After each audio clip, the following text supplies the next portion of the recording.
Oxford don అనే ఒక ప్రఖ్యాత రచయిత తన the India that was Bharat, పూర్వం భారతదేశం అనబడిన ఇండియా అనే పుస్తకంలో నేను మొదటిసారి భారతదేశంలో పర్యటించినప్పుడు ఆ దేశ ప్రజలను, వారి సంస్కృతిని, వారి ఐకమత్యాన్ని చూసి సమ్మోహితుడనయ్యాను.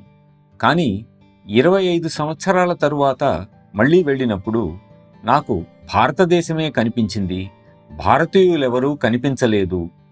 మహారాష్ట్రీయులు, పంజాబీలు, తమిళులు కనిపించారు, కానీ ఎక్కడా భారతీయుని జాడే లేదు అని ఆ రచయిత వ్రాశారు. మనల్ని మనకంటే విదేశస్థులే నిశితంగా పరిశీలిస్తారు.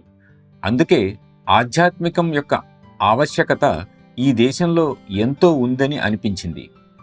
ఎందుకంటే నన్ను చూసేవారికి నేను మెరుగ్గా కనపడాలంటే నాలో విశ్వప్రేమను పెంపొందింపజేసేది కావాలి. అదే సహజ మార్గం ప్రారంభించటానికి దారితీసింది.